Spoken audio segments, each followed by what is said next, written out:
Assalamualaikum warahmatullahi wabarakatuh. Perkenalkan, nama saya Musdalifah. Untuk video kali ini kita akan membahas mata pelajaran sejarah Indonesia, yaitu materi tentang kolonialisme dan imperialisme di Indonesia. Nah, untuk materi kolonialisme dan imperialisme ini kita akan membahas 3 bagian penting, yaitu yang pertama mengenai proses kedatangan bangsa-bangsa Eropa di Indonesia. Yang kedua, yaitu kita akan membahas mengenai masa kekuasaan VOC. Yang ketiga adalah perebutan hegemoni bangsa-bangsa Eropa di Indonesia. Selamat menyaksikan video lengkapnya. Baiklah adik-adik, coba perhatikan gambar ini. Di gambar ini terdapat sebuah kereta api. Lalu, apa hubungannya dengan pelajaran kita hari ini? Saya mau tanya, ketika melihat gambar ini, apa yang ada dalam benak adik-adik? Ya, jadi apa yang ada di benaknya adik-adik tentang kereta api? Coba kemukakan pendapat adik-adik di kolom komentar. Apabila menengok sejarah, penggunaan kereta api sebagai sarana transportasi merupakan warisan kolonial Belanda. Pada masa itu, kereta api merupakan sarana transportasi utama yang digunakan Belanda untuk mengangkut hasil perkebunan ke pusat kota dan pelabuhan. Hingga saat ini, kereta api masih menjadi moda transportasi utama di Pulau Jawa dan Sumatera. Keberadaan kereta api menunjukkan bahwa masa kolonialisme Belanda merupakan pemberian yang besar bagi masyarakat Indonesia. Lalu kita mau tahu nih, bagaimana bangsa-bangsa Eropa itu bisa datang ke Indonesia. Kita mau tahu bagaimana proses kedatangan bangsa-bangsa tersebut. Apa motivasinya? Mari kita lanjut materinya. Motivasi kedatangan bangsa-bangsa Eropa di Indonesia. Penjelajahan bangsa-bangsa Eropa ke dunia timur dimulai pada abad ke-15. Pada masa itu, masyarakat Eropa sedang mengalami periode Renaissance. Periode Renaissance sering disebut abad pencerahan. Periode ini mengakhiri zaman kegelapan yang identik dengan dominasi gereja. Periode pencerahan membawa perubahan signifikan bagi kehidupan bangsa-bangsa Eropa. Berbagai kemajuan ilmu pengetahuan yang mewarnai Eropa pada masa Renaissance mendorong bangsa-bangsa Eropa berlomba-lomba mengembangkan teknologi. Pada periode yang sama, bangsa-bangsa Eropa juga bersaing menemukan jalur perdagangan baru. Jalur perdagangan kuno yang menghubungkan Eropa dan Asia dihindari sejak Kesultanan Turki Utsmani menguasai Konstantinopel atau Laut Mediterania.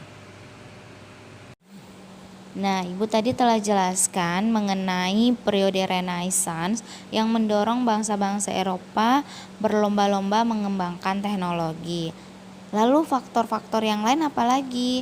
Nah, kita bahas yang pertama dulu ya, yaitu tentang perkembangan ilmu pengetahuan dan teknologi. Pernah tidak kalian mendengar tentang James Watt? Nah, James Watt itu merupakan salah satu ilmuwan penemu mesin uap. Pada masa revolusi industri, penemuan mesin uap menempati posisi sangat penting. Mesin uap menjadi dasar perkembangan revolusi industri di Eropa. Selain itu, mesin uap menjadi lokomotif yang menggerakkan kapal uap. Dengan kapal uap inilah para pelaut melakukan penjelajahan samudra dan mengelilingi dunia. Prestasi para ilmuwan seperti James Watt dapat menjadi motivasi Anda untuk mengembangkan sikap kreatif dan inovatif pada diri Anda. Pada perkembangan ilmu pengetahuan dan teknologi, ternyata juga sudah ditemukannya teropong Maka dengan teropong inilah para ilmuwan bisa mengamati benda-benda antariksa. Bersamaan dengan perkembangan teknologi, beberapa ilmuwan juga mengemukakan teori-teori mengenai alam semesta. Bagi bangsa-bangsa Eropa, teori Nikolaus Kopernikus yang menyatakan bahwa bumi berbentuk bulat menimbulkan rasa penasaran. Lalu setelah teori Nikolaus Kopernikus, muncullah teori-teori lain dari beberapa ilmuwan. Kita jelaskan dulu mengenai Nikolaus Kopernikus. Ini dia nih wajahnya Nikolaus Kopernikus. Teori beliau yang terkenal adalah teori heliosentris. Menurut teori tersebut, bumi berputar mengelilingi matahari. Begitu pula planet-planet lain berputar mengelilingi matahari. Nikolaus Kopernikus menjelaskan jika seseorang berjalan dari satu titik ke arah barat, dia pasti akan kembali ke titik semula. Teori inilah yang kemudian dibuktikan oleh para pelaut Portugis dan Spanyol.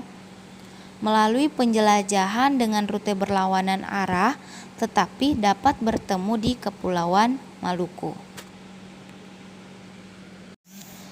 Selanjutnya Galileo Galilei merupakan tokoh yang mendukung pernyataan Nikolaus Kopernikus, yaitu teori heliosentris, yang menyatakan bahwa bumi berbentuk bulat dan dalam pergerakannya bumi mengitari matahari. Lalu bagaimana dampak teori tersebut dalam konteks perkembangan ilmu pengetahuan? Silahkan diskusikan bersama teman adik-adik, lalu kirim jawaban adik-adik ke laman komentar. Ada satu tokoh lagi, yaitu Sir Isaac Newton, yang menunjukkan bahwa bintang, planet, dan benda-benda antariksa bergerak dengan ketepatan yang dapat diramalkan seperti gerak jam. Kenyataan tersebut menjadikan pikiran manusia sanggup merangkum menjadi beberapa persamaan sederhana. Perkembangan teknologi dalam bidang perkapalan dan astronomi semakin menambah semangat bangsa Eropa melakukan penjelajahan untuk menemukan dunia baru. Pada masa itu, bangsa-bangsa Eropa telah mampu membuat kapal-kapal besar yang mampu mengarungi samudra dan tahan terhadap ombak besar. Kapal-kapal tersebut dilengkapi dengan kompas dan layar besar. Kompas digunakan sebagai sistem navigasi, sedangkan layar besar digunakan sebagai penggerak kapal yang memanfaatkan sistem angin. Faktor kedua yaitu jatuhnya Konstantinopel ke tangan Turki Utsmani. Saya jelaskan secara singkat saja, nanti saya kirimkan link untuk video lengkap mengenai peristiwa ini. Nah, pada tahun 1453, Sultan Muhammad II dari Kesultanan Turki Utsmani berhasil menguasai Konstantinopel. Jatuhnya ibu kota Romawi Timur ke tangan Turki Utsmani menyebabkan jalur perdagangan darat antara Eropa dan Asia, khususnya Tiongkok dan India, terputus. Sebelumnya, Laut Mediterania juga telah dikuasai oleh Kesultanan Turki Utsmani, sehingga perdagangan laut antara Eropa dan Asia Timur terhambat. Putusnya jalur perdagangan ini menyebabkan suplai rempah-rempah ke Eropa berkurang. Akibatnya, harga rempah-rempah di pasar Eropa semakin mahal. Kondisi inilah yang mendukung bangsa-bangsa Eropa mencari jalur perdagangan baru. Faktor yang ketiga yaitu pencarian rempah-rempah. Sebagian besar rempah-rempah yang dibutuhkan di Eropa ternyata terdapat di Indonesia. Tetapi sebelum membahas rempah-rempah apa saja dan di daerah mana saja, saya ingin sedikit menjelaskan. Ternyata emas dulunya itu bernama rempah-rempah. Jadi pada masa lalu harga rempah-rempah lebih mahal daripada emas. Itulah penyebab para penjelajah Eropa berlomba-lomba menemukan The Spice Island atau kepulauan rempah-rempah. Lantas, apa yang menyebabkan rempah-rempah begitu berharga? Ternyata kondisi Eropa yang dingin menyebabkan bangsa-bangsa Eropa sangat membutuhkan rempah-rempah. Rempah-rempah digunakan sebagai bahan pengawet makanan dan penghangat tubuh saat musim dingin. Oleh karena itu, rempah-rempah menjadi komoditas utama incaran para pedagang Eropa. Rempah-rempah tidak hanya menjadi kebutuhan bangsa-bangsa Eropa, tetapi rempah-rempah juga menjadi penyempurna cita rasa makanan. Nah, maka dari itu mereka berlomba-lomba mencari rempah-rempah. Lalu, rempah-rempah yang ada di Indonesia yaitu diantaranya adalah cengkeh, pala, bunga pala, dan lada. Cengkeh merupakan tanaman yang tumbuh subur di Ternate, Tidore, Moti, Makian, dan Bacan. Pala diperoleh dari pohon pala yang merupakan tanaman endemik di Pulau Banda. Sementara itu, lada ditemukan di sebagian besar wilayah Sumatera dan Jawa.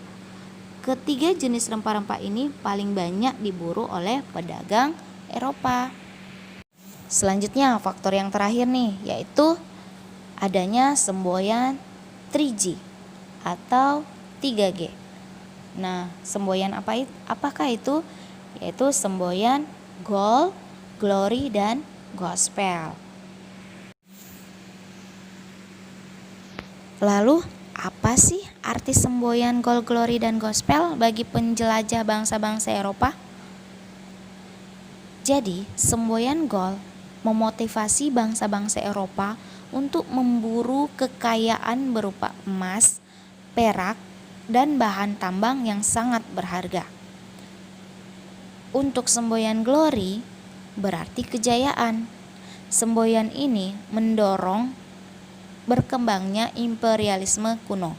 Berdasarkan imperialisme kuno, kejayaan sebuah bangsa dilihat dari banyaknya wilayah koloni yang dimiliki. Kondisi ini mendorong bangsa-bangsa Eropa saling mengalahkan untuk menjadi negara terkuat dan memiliki daerah kekuasaan yang luas. Di luar kekayaan dan kejayaan, ternyata para penjelajah Eropa juga mengusung misi suci dari gereja, yaitu menyebarkan ajaran Injil yang disebut gospel. Oleh karena itu, setiap kapal yang melakukan penjelajahan samudra selalu diikuti kelompok misionaris. Bagi para misionaris, menyebarkan ajaran Injil merupakan panggilan hidup dan tugas mulia. Oleh karena itu, bangsa-bangsa Eropa memanfaatkan daerah koloni sebagai tempat menjalankan misi tersebut. Baiklah adik-adik, itulah tadi materi mengenai motivasi kedatangan bangsa-bangsa Eropa. Nah, untuk materi selanjutnya kita akan bahas di video selanjutnya. Untuk video ini sebelum mengakhiri, silakan kalian memeriksa atau adik-adik memeriksa apakah semua pertanyaan saya tadi sudah kalian jawab di laman komentar. Oke, selamat bertemu di video selanjutnya. Assalamualaikum warahmatullahi wabarakatuh.